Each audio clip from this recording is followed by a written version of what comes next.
নমস্কাৰ, আজি হৈছে 12 আগষ্ট মঙ্গলবাৰ। এই মুহূৰ্তত সমগ্ৰ ৰাজ্যবাসীৰ বাবে আহি পৰিছে আজিৰ বহুকেইটা ডাঙৰ খবৰ। এই মুহূৰ্তত জনাইছো আজিৰ প্ৰথমটো খবৰেই ৰাজ্যবাসীৰ বাবে এটা ডাঙৰ খবৰ, বিগ ব্ৰেকিং নিউজ। এইবাৰ আক্ৰমণাত্মক ৰূপত আমছুৰ সভাপতি ৰেজাউল কৰিম চৰকাৰ। তেওঁ উল্লেখ কৰিছে যে 10 বছৰ পিছত অসমীয়া জাতি মিয়াই ধৰি ৰাখিব। 2026 চনত অসমক নেতৃত্ব দিব আমছুৱে। এই মুহূৰ্তৰ খবৰ, ডাঙৰ খবৰসমূহ ৰাজ্যবাসীৰ বাবে। মুখ্যমন্ত্ৰী হিমন্ত বিশ্ব শৰ্মাৰ বিৰুদ্ধে আক্ৰমণাত্মক ৰূপত এইবাৰ ৰেজাউল কৰিম চৰকাৰ। 2026ত অসমক নেতৃত্ব দিব আমছুৱে।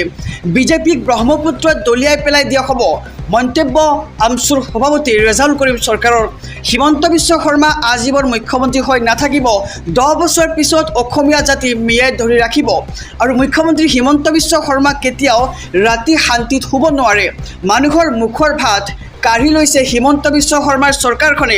1971 পিছত যদি কোনো মানুহ আহিছে, আমি নিজেই বাংলাদেশলৈ পঠিয়াই দিম, মন্তব্য আমছুৰ সভাপতি ৰেজাউল কৰিম চৰকাৰৰ। আৰু যিদিনাখন মুছলমানৰ ভাগ্য পৰিৱৰ্তন হ'ব, মুখ্যমন্ত্ৰীৰ দৰে 50টা আহিলেও একো কৰিব নোৱাৰে, এক মন্তব্য কৰিছে, বিস্ফোৰক মন্তব্য। হিমন্ত বিশ্ব শৰ্মা চিৰজীৱন মুখ্যমন্ত্ৰী হৈ নাথাকে, মনত ৰাখক সেই কথা।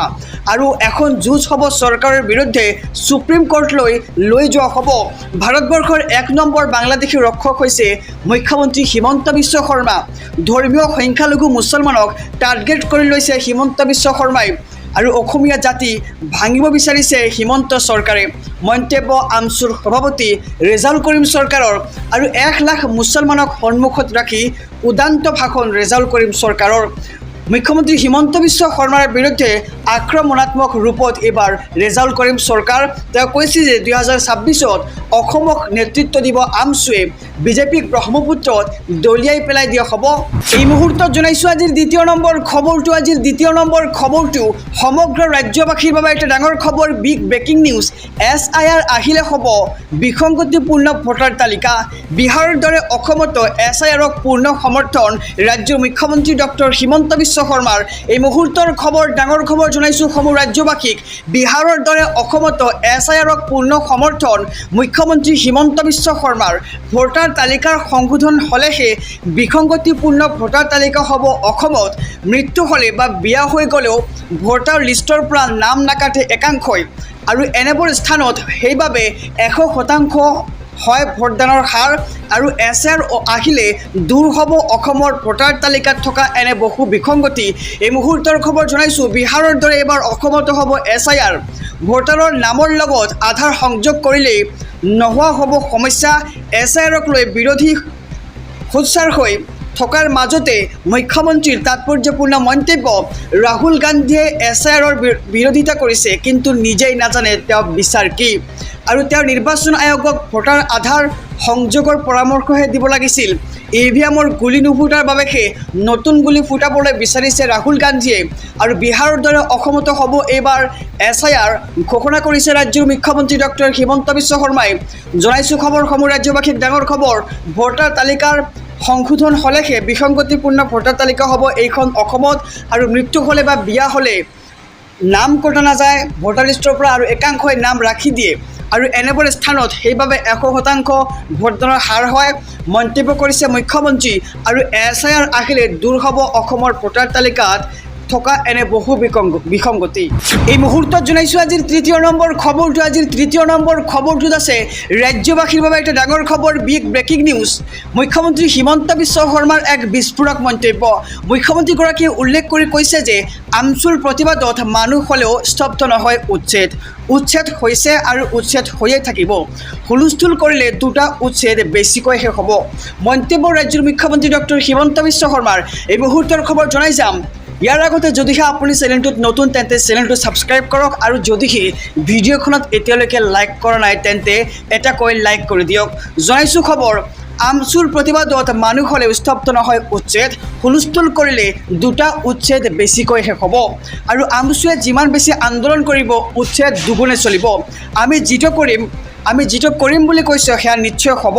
সংখ্যালঘু অধ্যুষিত এলেকাত হোৱা নাই উচ্ছেদ, মিয়া মুছলমানৰ অপৰাধহে হৈছে উচ্ছেদ। বনাঞ্চল যিসকলে বেদখল কৰিছিল সেইসকলৰ অপৰাধহে হৈছে উচ্ছেদ।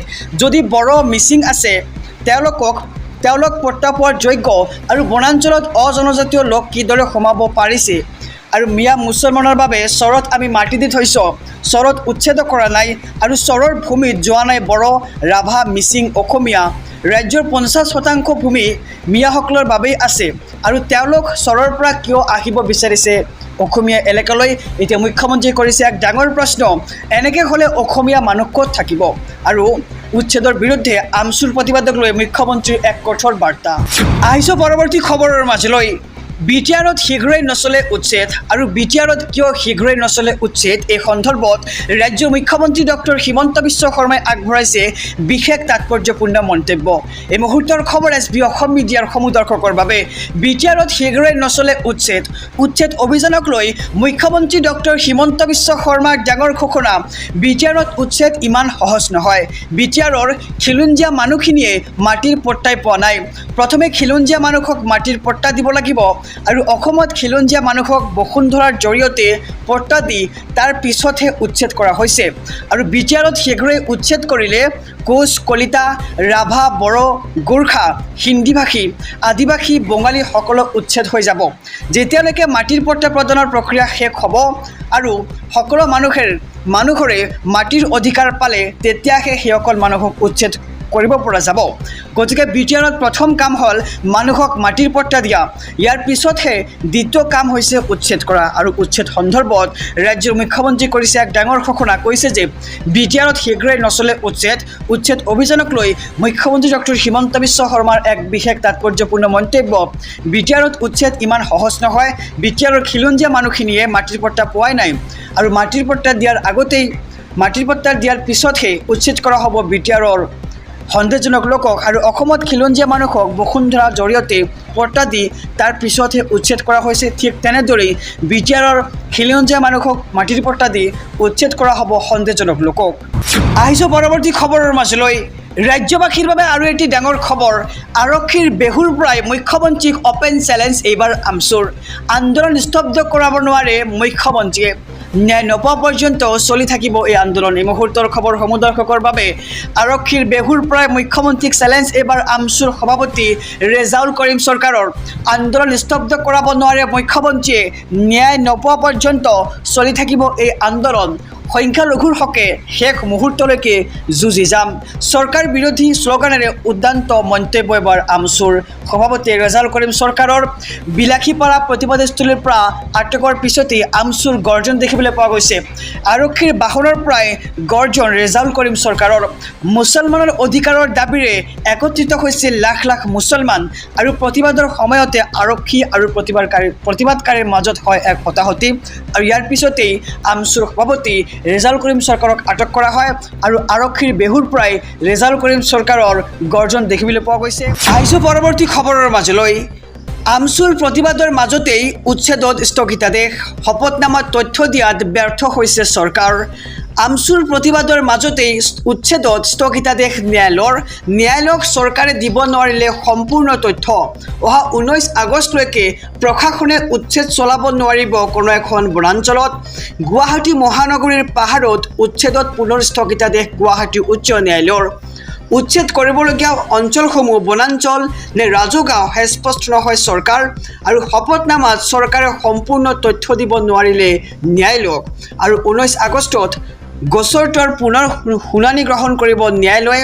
তেতিয়ালৈকে প্ৰশাসনে উচ্ছেদ চলাব নোৱাৰিব পাহাৰত আৰু ইয়াৰ লগতে ফটাশীল সংৰক্ষিত বনাঞ্চলত উচ্ছেদৰ বাবে জাননী জাৰি কৰিছিল ৰাজ্য চৰকাৰে আৰু ইয়াৰ বিৰোধিতাৰে 300 পৰিয়াল দ্বাৰস্থ হৈছিল গুৱাহাটী উচ্চ ন্যায়ালয়ৰ কাষত। আৰু আমচুৰ প্ৰতিবাদৰ মাজতেই উচ্ছেদত স্থগিতাদেশ ন্যায়ালয়ক চৰকাৰে দিব নোৱাৰিলে সম্পূৰ্ণ তথ্য আৰু 19 আগষ্টলৈকে প্ৰশাসনে উচ্ছেদ চলাব নোৱাৰিব কোনো এখন অঞ্চলত। আহিছোঁ পৰৱৰ্তী খবৰৰ মাজলৈ। অসমত বাছি উচ্ছেদ কৰা হৈছে মুছলমানক। উচ্ছেদৰ নামত জাতি ধৰ্ম বিচাৰ কৰিলে নহ'ব।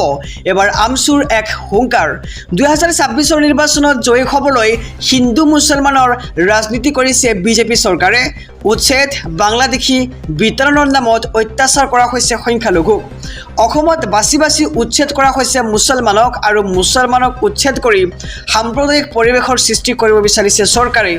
আৰু উচ্ছেদৰ নামত জাতি ধৰ্ম বিচাৰ কৰিলে নহ'ব জাতি ধৰ্ম নিৰ্বিশেষে অসমত চলিব লাগিব উচ্ছেদ অভিযান মুখ্যমন্ত্ৰীৰ পৃষ্ঠপোষকতাতেই উজনিত চলিছিল মিয়াখেদা অভিযান আৰু উচ্ছেদৰ বিৰুদ্ধে এইবাৰ আমছু নেতা ইমতিয়াজ হুছেইনৰ এক গৰ্জন দেখিবলৈ পোৱা গৈছে আমছুৰ নেতৃত্বত বিলাসীপাৰাত হাজাৰ হাজাৰ মুছলমানৰ উত্তাল প্ৰতিবাদ আৰু আমছুৰ নেতৃত্বতে হৈছে সেই প্ৰতিবাদ আৰু 2026 নিৰ্বাচনত জয়ী হ'বলৈ হিন্দু মুছলমানৰ ৰাজনীতি কৰিব বিচাৰিছে এইখন চৰকাৰে আৰু উচ্ছেদ বাংলাদেশী বিতৰণৰ নামত অত্যাচাৰ কৰা হৈছে সংখ্যালঘুক অসমত বাছি বাছি উচ্ছেদ কৰা হৈছে মুছলমানক আৰু মুছলমানক উচ্ছেদ কৰি সাম্প্ৰদায়িক পৰিৱেশৰ সৃষ্টি কৰিব বিচাৰিছে এইখন চৰকাৰে উচ্ছেদৰ নামত জাতি ধৰ্ম বিচাৰ কৰিলে নহ'ব জাতি ধৰ্ম নিৰ্বিশেষে অসমত উচ্ছেদ চলিব লাগিব বুলি এইবাৰ হুংকাৰ প্ৰদান কৰা হৈছে আৰু মুখ্যমন্ত্ৰীৰ পৃষ্ঠপোষকতাতেই উজনিত চলিছিল মিয়াখেদা অভিযান উচ্ছেদৰ বিৰুদ্ধে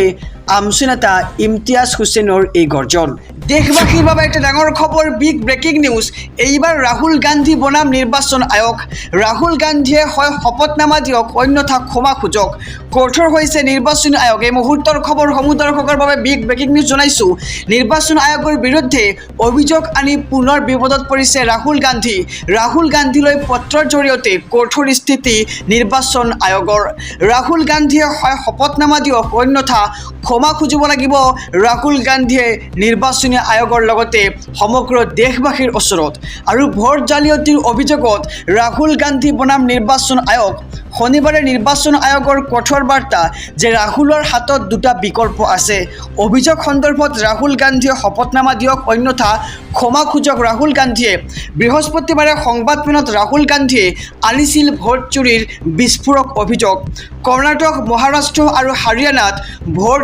ভুৱা ভোটাৰ সংযোজনেৰে ভোট চুৰি হোৱাৰ অভিযোগ আনিছিল ৰাহুল গান্ধীয়ে আৰু ৰাহুলে নিজেই আৰম্ভ কৰা বিতৰ্কৰ পাকচক্ৰত পুনৰ সোমাই পৰিছে খোদ ৰাহুল গান্ধী নিৰ্বাচনৰ স্পষ্ট মত শপতনামাৰে ভোট জালিয়াতিৰ অভিযোগ প্ৰমাণ কৰিব লাগে নহ'লে তেওঁ কৰা দাবী মিছা বুলি স্বীকাৰ কৰি দেশবাসীৰ ওচৰত ক্ষমা খুজিব লাগে ৰাহুল গান্ধীয়ে জনাইছোঁ খবৰ এইবাৰ নিৰ্বাচনী আয়োগৰ ওচৰত ৰাহুল গান্ধী বিপদত পৰিছে নিৰ্বাচন আয়োগৰ বিৰুদ্ধে অভিযোগ আনি পুনৰ বিপদত পৰিছে এতিয়া ৰাহুল গান্ধীলৈ পত্ৰৰ জৰিয়তে কঠোৰ স্থিতি নিৰ্বাচন আয়োগৰ ৰাহুল গান্ধীয়ে হয় শপতনামা দিয়ক অন্যথা ক্ষমা খুজিব লাগিব ৰাহুল গান্ধীয়ে ভোট জালিয়াতিৰ অভিযোগত ৰাহুল গান্ধী বনাম নিৰ্বাচন আয়োগ শনিবাৰে নিৰ্বাচন আয়োগৰ কঠোৰ বাৰ্তা যে ৰাহুলৰ হাতত দুটা বিকল্প আছে অভিযোগ সন্দৰ্ভত ৰাহুল গান্ধীয়ে শপতনামা দিয়ক অন্যথা ক্ষমা খোজক ৰাহুল গান্ধী ৰাজ্যবাসীৰ বাবে এটা ডাঙৰ খবৰ বিগ ব্ৰেকিং নিউজ ৰাজ্যৰ মুখ্যমন্ত্ৰী ডক্টৰ হিমন্ত বিশ্ব শৰ্মাৰ এক ডাঙৰ ঘোষণা উচ্ছেদৰ লগতে এইবাৰ আৰম্ভ হ'ব বৃহৎ তদন্ত বিহাৰ ধুবুৰী বেংগলোৰৰ পৰা অহা মানুহক লৈ সন্দেহ প্ৰকাশ ৰাজ্যৰ মুখ্যমন্ত্ৰী ডক্টৰ হিমন্ত বিশ্ব শৰ্মাৰ স্থায়ী বাসিন্দা নহ'লে উপায়ুক্তই কৰিব ইনকুৱাৰী এই মুহূৰ্তৰ খবৰসমূহ দৰ্শকৰ বাবে গতিকে খবৰটি দিয়াৰ আগতে যদিহে আপুনি চেনেলটোত নতুন তেন্তে চেনেলটো ছাবস্ক্ৰাইব কৰক আৰু যদিহে ভিডিঅ'খনত এতিয়ালৈকে লাইক কৰা নাই তেন্তে ভিডিঅ'খনত এটাকৈ লাইক কৰি দিয়ক জনাইছোঁ খবৰ উচ্ছেদৰ লগতে এইবাৰ আৰম্ভ হৈছে বৃহৎ তদন্ত বিহাৰ ধুবুৰী বেংগলোৰৰ পৰা অহা মানুহক লৈ সন্দেহ প্ৰকাশ মুখ্যমন্ত্ৰী ডক্টৰ হিমন্ত বিশ্ব শৰ্মাৰ স্থায়ী বাসিন্দা নহ'লেই উপায়ুক্তই কৰিব ইনকুৱাৰী আৰু খেদা হ'ব লগে লগে সন্দেহজনক লোকক ৰাজ্যজুৰি চলিছে এতিয়া সৰ্ববৃহৎ উচ্ছেদ অভিযান উচ্ছেদৰ লগে লগে আৰম্ভ হৈ গৈছে ইনকুৱাৰী বিহাৰ ধুবুৰী বেংগলোৰৰ মানুহে দখল দিছিল উজনিত আৰু স্থায়ী বাসিন্দা নহ'লেই উপায়ুক্তই কৰিব তদন্ত আৰু আঁতৰোৱা হ'ব অসমৰ পৰা সঁচাকৈ ক'ৰ পৰা আহিছে মানুহবোৰ আৰম্ভ হৈ গ'ল ইনকুৱাৰী আৰু হাতত তালিকা উলিয়াই মুখ্যমন্ত্ৰী ডক্টৰ হিমন্ত বিশ্ব শৰ্মাই ক'লে য'ৰ পৰা আহিছে সেই স্থানলৈ যাবই লাগিব অচিনাকি সন্দেহযুক্ত মানুহ দেখিলে সজাগ হওক মুখ্যমন্ত্ৰীয়ে ৰাইজলৈ দিলে এই ডাঙৰ বাৰ্তা আৰু হাতত লিষ্ট উলিয়াই মুখ্যমন্ত্ৰীয়ে কৈ গ'ল অনুপ্ৰৱেশকাৰীৰ কথা কাছাৰ শ্ৰীভূমি ধুবুৰী বৰপেটাৰ শ পৰিয়ালে বাহৰ পাতিছিল উৰিয়াম ঘাটত হোজাই নগাঁও মৰিগাঁও আনকি বিহাৰৰ মানুহেও দখল দিছিল উৰিয়াম ঘাটত আৰু বিহাৰৰ মানুহখিনিক লৈ সন্দেহ প্ৰকাশ কৰিলে ৰাজ্যৰ মুখ্যমন্ত্ৰী ডক্টৰ হিমন্ত বিশ্ব শৰ্মাই বিহাৰ বুলি কৈছে সিপাৰৰ পৰাও আহিব পাৰে আৰু সকলো মানুহৰ নথিপত্ৰ পৰীক্ষা কৰাৰ নিৰ্দেশ দিয়া হৈছে আৰু জিলাই জিলাই দিয়া হৈছে উপায়ুক্ত পৰ্যায়ৰ তদন্তৰ নিৰ্দেশ। বিদেশী বুলি ধৰা পৰিলেই লগে লগে খেদা হ'ব এইখন অসমৰ পৰা। স্থায়ী বাসিন্দা নহ'লেই উপায়ুক্তই কৰিব তদন্ত। VGR PGR সত্ৰৰ মাটি দখলৰ উচ্ছেদ পৰ্যায়ক্ৰমে হৈ থাকিব। ধুবুৰী বিহাৰ ধুবুৰী বেংগলৰ পৰা অহা মানুহসকলৈ সন্দেহ প্ৰকাশ ৰাজ্যৰ মুখ্যমন্ত্ৰী ডক্টৰ হিমন্ত বিশ্ব শৰ্মা। ৰাজ্যবাসীৰ বাবে আৰু এটি ডাঙৰ খবৰ, বিগ ব্ৰেকিং নিউজ। অসমত গৰু চোৰ, ভাৰতবৰ্ষত ভোট চোৰ। APCCৰ সভাপতি গৌৰৱ গগৈৰ বিস্ফোৰণ। এই মুহূৰ্তৰ খবৰ জনাইছোঁ SB অসম মিডিয়াৰ সমূহ দৰ্শকক। এটা বিধানসভা সমষ্টিত সোমোৱা হৈছে 1 লাখ ভুৱা ভোটাৰ। ৰাইজক এই প্ৰশ্নৰ উত্তৰ দিব লাগিব নিৰ্বাচনী আয়োগে। বিজেপিৰ কথাৰ সৈতে মিল থকা নিৰ্বাচনী আয়োগে দেশবাসীৰ সন্মুখত নিজৰ সন্মান লাঘৱ কৰিছে। অসমত গৰু চোৰৰ বিপৰীতে ভাৰতবৰ্ষত এতিয়া ওলাইছে ভোট চোৰ আৰু ভোট চোৰীৰ অভিযোগ সন্দৰ্ভত APCCৰ সভাপতি গৌৰৱ গগৈৰ এক মহাবিস্ফোৰণ। অসমতো যাতে ভোট চোৰ সোমাব নোৱাৰে তাৰ বাবে সজাগ হ'ব লাগিব যুৱ প্ৰজন্ম আৰু ভোটাৰ তালিকাত যাতে ভুৱা ভোটাৰ সোমাব নোৱাৰে তাৰ ওপৰত দৃষ্টি ৰাখিব কংগ্ৰেছে।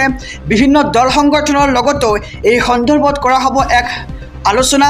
ৰাহুল গান্ধীয়ে বিজেপিৰ বিৰুদ্ধে আনিছিল ভোট চুৰিৰ অভিযোগ আৰু ভোট চুৰি কৰি প্ৰধানমন্ত্ৰী হোৱা বুলি নৰেন্দ্ৰ মোদীৰ বিৰুদ্ধে আনিছিল বিস্ফোৰক অভিযোগ। ৰাহুল গান্ধীৰ অভিযোগৰ পিছতেই সমগ্ৰ দেশজুৰি লাগিছিল তোলপাৰ আৰু এটা বিধানসভা সমষ্টিত সোমোৱা হৈছে 1 লাখ ভুৱা ভোটাৰ। ৰাইজক এই প্ৰশ্নৰ উত্তৰ দিব লাগিব নিৰ্বাচনী আয়োগে। এক ডাঙৰ মন্তব্য কৰিছে এইবাৰ সাংসদ গৌৰৱ গগৈয়ে। বিজেপিৰ কথাৰ সৈতে মিল থকা নিৰ্বাচনী আয়োগে দেশবাসীৰ সন্মুখত নিজৰ সন্মান লাঘৱ কৰিছে বুলি মন্তব্য কৰিছে এইবাৰ সাংসদ গৌৰৱ গগৈয়ে। এই মুহূৰ্তত জনাইছোঁ আজিৰ 5ম নম্বৰ খবৰটো। আজিৰ 5ম নম্বৰ খবৰটোত আছে সমগ্ৰ ৰাজ্যবাসীৰ বাবে এটা ডাঙৰ খবৰ, বিগ ব্ৰেকিং নিউজ। ৰাজ্যৰ মুখ্যমন্ত্ৰী ডক্টৰ হিমন্ত বিশ্ব শৰ্মাৰ এক বৃহৎ ঘোষণা। মুখ্যমন্ত্ৰীয়ে উল্লেখ কৰি কৈছে যে দক্ষিণ হালমাৰা, মানকাচৰ আৰু বাঘবৰত মানুহ কেনেকৈ থাকিব, নিজক ৰক্ষাৰ বাবে হাতত কিবা এটাতো থাকিব লাগিব। লাইচেন্স সন্দৰ্ভত মুখ্যমন্ত্ৰী ডক্টৰ হিমন্ত বিশ্ব শৰ্মাৰ বৃহৎ ঘোষণা। এই মুহূৰ্তৰ খবৰ সমূহ দৰ্শকৰ বাবে। নিজকে ৰক্ষা কৰিবৰ বাবে হাতত কিবা এটাতো থাকিব লাগিব। বন্দুক নহ'লে দক্ষিণ হালমাৰা, মানকাচৰত অসমীয়া মানুহ কেনেকৈ থাকিব আৰু বাঘবৰত কেনেকৈ থাকিব, আপোনালোকে তালৈ গ'লেহে গম পাব তাৰ অৱস্থা কেনেকুৱা। আৰু 20ৰ পৰা 25,000 সন্দেহজনক নাগৰিকে ঘেৰি আছে সত্ৰ আৰু তাৰ মাজত কেৱল 100জন মানুহে সত্ৰ ৰক্ষা কৰি বহি আছে। গতিকে তেওঁলোকক তাত ভালকৈ থাকিবলৈ কিবা এটাতো লাগিব। তেওঁলোকক সুৰক্ষাৰ বাবে দিব লাগিব বন্দুক, মুখ্যমন্ত্ৰীয়ে স্পষ্ট ঘোষণা কৰিছে। আৰু কিন্তু আমি এনেই নিদিওঁ, বন্দুক বিচাৰ বিবেচনাৰ মাজেৰে দিয়া হ'ব, আইনৰ যোগেদি বন্দুক দিয়া হ'ব। এইবোৰ ঠাইৰ মানুহক আৰু বন্দুকো লাগিব, মাটিও লাগিব, অধিকাৰ লাগিব, সকলো লাগিব তেওঁলোকক। আৰু আইনৰ গণ্ডি পাৰ হৈ আমাক একো নালাগে। অস্ত্ৰৰ লাইচেন্স সন্দৰ্ভত ৰাজ্যৰ মুখ্যমন্ত্ৰী ডক্টৰ হিমন্ত বিশ্ব শৰ্মাৰ এক বৃহৎ ঘোষণা কৰি কৈছে যে নিজকে ৰক্ষা কৰিবৰ বাবে হাতত কিবা এটাতো থাকিব লাগিব। বন্দুক নহ'লে দক্ষিণ হালমাৰা, মানকাচৰত অসমীয়া মানুহ কেনেকৈ জীয়াই থাকিব, বাঘবৰত কেনেকৈ থাকিব, আপোনালোকে গ'লে তাত নিশ্চয় গম পাব। আৰু 20ৰ পৰা 25,000 সন্দেহজনক নাগৰিকে ঘেৰি আছে সত্ৰ আৰু তাৰ মাজত কেৱল 100জন মানুহে সত্ৰ ৰক্ষা কৰি বহি আছে আৰু তেওঁলোকক নিজৰ ৰক্ষাৰ কাৰণে বন্দুক দিয়া হ'ব। আহিছোঁ পৰৱৰ্তী খবৰৰ মাজলৈ। ৰাজ্যৰ মুখ্যমন্ত্ৰী ডক্টৰ হিমন্ত বিশ্ব শৰ্মাৰ পুনৰ এক বিস্ফোৰক মন্তব্য। কৈছে যে গৌৰৱ গগৈ আৰু অখিল গগৈৰ দৃষ্টিভংগী পৃথক। আমাৰ স্পষ্ট কথা, সন্দেহযুক্ত লোকৰ ওচৰত থাকিব নোৱাৰিব ৰাজ্যৰ ভূমি। এই মুহূৰ্তৰ খবৰ সমূহ দৰ্শকৰ বাবে। গৌৰৱ গগৈ আৰু অখিল গগৈৰ দৃষ্টিভংগী একেবাৰে পৃথক। কিন্তু আমাৰ স্পষ্ট কথা, অসমৰ ভূমি কোনো সন্দেহযুক্ত লোকৰ হাতত থাকিব নোৱাৰে।